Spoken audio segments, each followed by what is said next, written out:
మన ప్రభువును రక్షకుడు అయిన యేసుక్రీస్తు వారి అతి శ్రేష్టమైన దివ్యనామమున మీ అందరికీ ఉదయకాలము సర్వశుభములు సర్వదీవెనలు దేవదేవుడు అనుగ్రహించునుగాక. ఆమేన్. దేవుని బిడ్డలారా, ఈరోజు 7వ తారీఖు జనవరి నెల 2025వ సంవత్సరము. ఈరోజు దేవుని వాగ్దానము కీర్తనల గ్రంథము 128వ అధ్యాయము 2వ వచనము. నిశ్చయముగా నీవు నీ చేతుల కష్టార్జితమును అనుభవించెదవు, నీవు ధన్యుడువు, నీకు మేలు కలుగును. దేవుడు తన పరిశుద్ధ లేఖన భాగము నేటి ఉదయకాలము మీ వినికిడిలో మీ జీవితంలో దేవుడు ఈ వాగ్దానము నెరవేర్చునుగాక. ఆమేన్.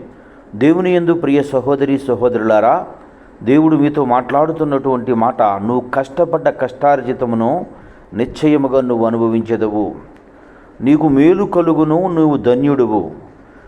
దేవుని బిడ్డలారా, నేటి సమాజంలో ఎంతో ప్రయాసపడి కష్టపడి కష్టాలను కోర్చి అనేకులు కష్టపడి తన కష్టార్జితాన్ని పూర్తిగా అనుభవించలేని వ్యక్తులను అనేకులను చూస్తూ ఉన్నాం.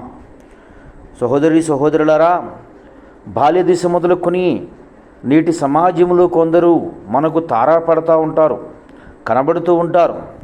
వారు కష్టపడి ప్రయాసపడి చదువుకొని బిజినెస్ చేసి వ్యవసాయం చేసి వ్యాపారం చేసి పొట్ట కట్టుకొని బిడ్డల కొరకు వ్యాపార అభివృద్ధి కొరకు ఉద్యోగంలో ఉన్నతమైన స్థితికి వెళ్ళటానికి వ్యాపారంలో ఉన్నతమైన స్థితికి వారు నిలబెట్టడానికి అనేక రీతులుగా ప్రయాసపడి కష్టార్జితాన్ని మొత్తము సమకూర్చి అది కంటికి ఇంపుగా ఉంటుందే తప్ప కడుపుకి ఇంపుగా ఉండట్లేదు. సహోదరులారా, కడుపుకి ఇంపుగా ఉండట్లేదు అంటే అర్థం, వారి జీవితంలో వారి బాల్య దశ మొదలుకొని యవ్వన దశ మొదలుకొని కౌమార దశ వరకు ప్రయాసపడి కష్టపడి సంపాదించిన సంపాదనంతయు కూడా వారి జీవితంలో తినాలి అనుకున్నప్పుడు అనేకమైన రోగాలు చేత పీడింపబడుతున్నారు, అనేకమైన వ్యాధుల చేత బిడ్డలు కృంగిపోతున్నారు. అనేకమైనటువంటి వ్యాధులు వారిని నోటి నిండా వారు తినే అవకాశం లేనటువంటి స్థితిలోనికి నేటి సమాజము వ్యక్తులను మనం ఎందరినో కనబడుతున్నాం, కనుపెడుతున్నాం, చూస్తూ ఉన్నాం. కానీ నా దేవుడు అంటున్నాడు, వారిలా నీవు ఉండవు, వారిలా నువ్వు బ్రతకవు. నువ్వెంతైతే కష్టపడ్డావో ఆ కష్టార్జితాన్ని నిశ్చయముగా నీ చేతుల కష్టార్జితాన్ని నువ్వు అనుభవించదవు, నీవు ధన్యుడవు, నిన్ను కొనియాడతారు అని దేవుడు అంటూ ఉన్నాడు. ప్రియ సహోదరి సహోదరులారా, నేటి సమాజంలో చాలామంది వ్యక్తులు ఇచ్చే సాక్ష్యం ఏమనగా, నా ఒంటిలో శక్తి ఉన్నప్పుడు, నా ఒంటిలో బలం ఉన్నప్పుడు నేను ఎలా చెబితే అలా నడిచేది నా కుటుంబం, కానీ నేను శక్తిహీనుడినైపోయాను, వృద్ధాప్యంలో ఉన్నాను, సరిగా చూడలేకపోతున్నాను, సరిగా నడవలేకపోతున్నాను, కనుక ఇప్పుడు నా మాట లక్ష్య పెట్టలేదంటున్నాడు. సహోదరుడా, దైవ గ్రంథాన్ని మనం ధ్యానం చేసిన యెడల వృద్ధాప్యమందు భక్తులను దేవుడు కొనియాడినట్లుగా దైవ గ్రంథమందు చూడగలం. సహోదరి సహోదరులారా, వృద్ధాప్యమందే అబ్రహాము గారు తన కుమారుణ్ణి దీవించాడు, వృద్ధాప్యమందే తన యొక్క కుమారుణ్ణి ఆశీర్వదించాడు, బలికి తీసుకుని వెళ్ళాడు. వృద్ధుడైనటువంటి తన జీవితాన్ని మనం పరిశీలించగలిగినట్లయితే ఎప్పుడు కూడా ఇంటినున్న దాసులు మొదలుకొని, తనకున్నటువంటి భార్య మొదలుకొని, కుమారులు మొదలుకొని ఎవరూ కూడా తన మాటను తృణీకరించలేదు. ఏమాత్రము కూడా ఆ మాటను లక్ష్య పెట్టకుండా ఉండలేదని ఒకసారి గమనించమని దైవ సేవకునిగా ఈ ఉదయకాలం ముందు నీతో తెలియజేస్తున్నాను. ఎందుకనగా నిశ్చయముగా దేవుని మాట వారు విన్నారు, వారి చేతుల కష్టార్జితాన్ని వారు అనుభవించారు, దేవునికి ఇష్టలుగా బ్రతికారు.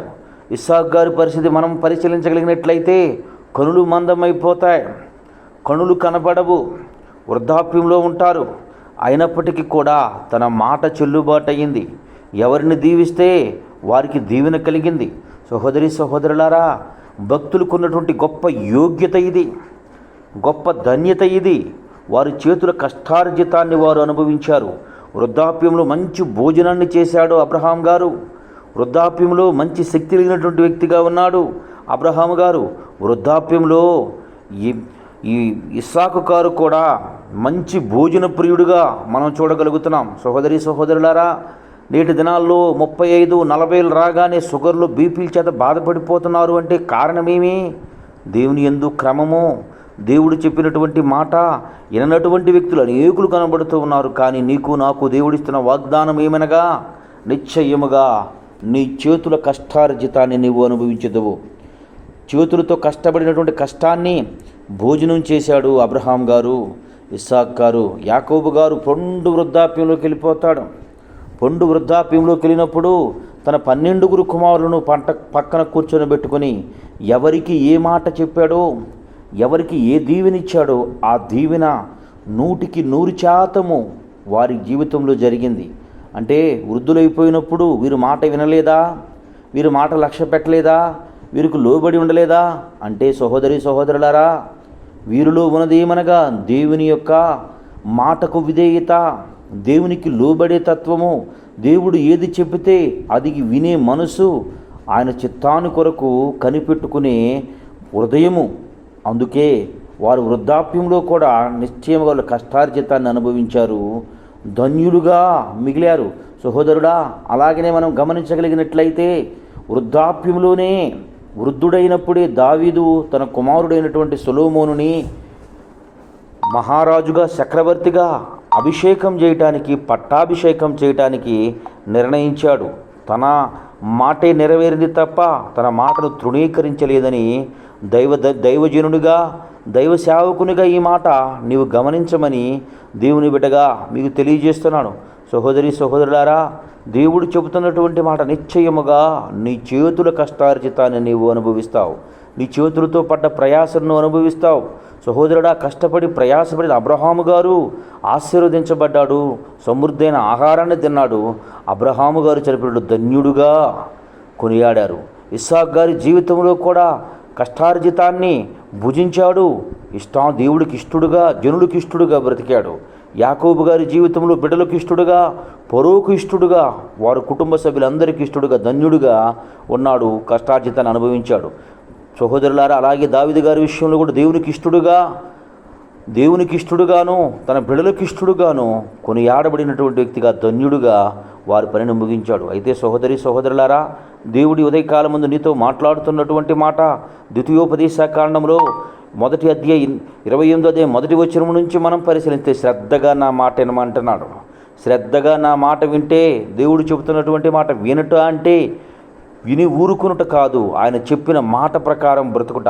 4వ వచనంలో అంటాడు, నీ గర్భఫలము, నీ భూఫలము, నీ పశువులు మందను, నీ దుక్కుటెద్దులను, నీ మేకలను, నీ మందలను దీవింపబడును, నీ గంపయు పిండు పిసుకు తొట్టి కూడా దీవింపబడిన దేవుడు వాగ్దానం చేస్తున్నాడు. నువ్వు తిన్న ఆహారం తేలిగ్గా డైజెషన్ అయిపోద్ది, నువ్వు చేస్తున్నటువంటి పని ఆశీర్వాదకరంగా ఉంటుందని దేవుడు తెలియజేస్తున్నాడు. అయితే శ్రద్ధగా ఆయన మాట వింటున్నావా?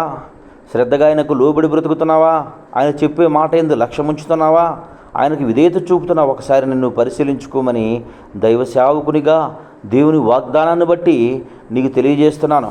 ప్రసంగిలో కూడా అంటాడు, కోరదగినది చూడదగినదిగాను నీవు కనబడినది ఏదైనా దేవుడు తనకు నియమించిన ఆయుష్కాల దినములనియు ఒకడు అన్నపానములు పుష్టుకుని కష్టార్జితం అంతటి వలన క్షేమంగా బ్రతుకుటయే ఇది ఏ వానికి భాగ్యమో. ప్రసంగి చెప్పే మాట, నీ జీవితకాలంలో, నీ బ్రతుకులో నువ్వు కంటికి, చూపుకి, కడుపు నిండా తిని పుచ్చుకునుటే కదా భాగ్యము. ఇంతకంటే గొప్ప ధన్యత ఏమున్నది అంటున్నాడు. దేవుని బిడ్డలకు గుర్తించావా? నీ కష్టార్జితము సంతోషించుట కలిగిన ఎడల అంతకంటే ధన్యత లేదు అని దేవుని వాక్యం తెలియజేస్తుంది. సహోదరి సహోదరులారా, శ్రద్ధగా నీవు ఆయన మాట వింటే నువ్వు పడ్డ కష్టం, నీ కష్టార్జితాన్ని నువ్వు అనుభవించే స్థితిలో నీవు ఉంటావని గుర్తుంచుకో. యెషయా గ్రంథంలో కూడా అంటాడు 3వ అధ్యాయంలో, మీకు మేలు కలుగునని నీతిమంతులతో చెప్పుచున్నాను, చెప్పుము వారు తమ క్రియలను అనుభవింతురు, మేలు కలుగుతుంది అని నీతిమంతులతో దేవుడు చెప్పమంటున్నాడు.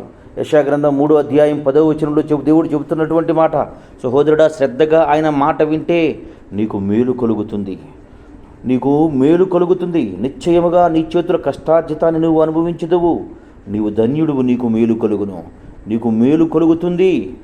సహోదరి సహోదరులారా, ఆయన మాట శ్రద్ధగా వినండి, ఆయనకు లోబడి బ్రతకండి, ఆయన చెబుతున్నటువంటి మాటకు విధేయత చూపండి.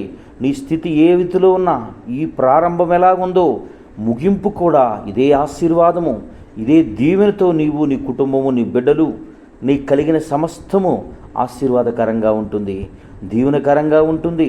సహోదరుడు, నువ్వు బాల్య దిశలో ఉంటే నువ్వు వృద్ధాప్యంలోకి వచ్చే వరకు కూడా నీ స్థితి అలాగే ఉంటుంది. నీ వ్యాపారం చిన్నదిగా ప్రారంభించినా నువ్వు ఏ స్థితిలో వెళ్ళినా ఆయన మాట వింటే ఆశీర్వాదకరంగా వింటావు. చిన్న ఉద్యోగం ప్యూనుగా నువ్వు ప్రారంభించిన నీవు ఆఫీసర్గా నిలబడతావు. సహోదరి సహోదరులారా, చిన్న వ్యవసాయపు చిన్న భూమిని కౌలుకు తీసుకుని ప్రారంభించిన నువ్వు ఒక ఉన్నతమైన స్థితిలో వెళతావు. చిన్న పరిచర్య చేస్తున్న దైవ సేవకుడి సహోదరుడా, నువ్వు గొప్ప సంఘాన్నిలే సేవకుడుగా ఉంటావు. ఆయన మాట విను. కష్టతరంగా ఉన్నా, ఇబ్బందికరంగా ఉన్నా, అది నిన్ను బాధ పెట్టేదిగా ఉన్నా, కొన్ని మార్లు నేను నా విశ్వాసము సరైనదని నీకు పరీక్షను నువ్వు పరీక్షించుకునే స్థితిలో వచ్చిన ఆయన మాట శ్రద్ధగా వింటే నీ జీవితంలో నీ బ్రతుకులు నిశ్చయముగా నీ చేతుల కష్టార్జితాన్ని నువ్వు అనుభవించుతువు. నీకు మేలు కలుగును, నువ్వు ధన్యుడు వగుదావు. కనుక అట్టి వాగ్దానములకు విధేయత చూపి లోబడే స్థితి కృపదేవుడు మీకు అనుగ్రహించునుగాక. ఆమేన్. తండ్రి, నీకు వందనాలు, స్తోత్రములయ్యా. నేటి ఉదయకాలమందు ప్రభా, ఎందరి బిడ్డలు ఈ మాటలు వినుచున్నారో వారందరి జీవితములలో తండ్రి ఈ వాగ్దానం నెరవేర్చి వారిని సంతోషపరిచి నీ కృపలో బలపరచమని, వాక్యానుసారంగా జీవించే స్థితి ప్రతి వారికి అనుగ్రహించి నీ నామ మహిమార్థమే జీవించే కృప దయచేసి నడిపించమని యేసయ్య నామం పేరట ప్రార్థన చేయుచున్నాను మా పరమ తండ్రి. ఆమేన్. తండ్రి అయిన దేవుని ప్రేమయు, కుమారుడైన యేసుక్రీస్తు వారి కృపయు, పరిశుద్ధాత్మ తండ్రి అన్యోన్య సావాసం ఇప్పుడును ఎల్లప్పుడూ తనతో సదాకాలం తోడండి అమ్మడిచి నడిపించునుగాక.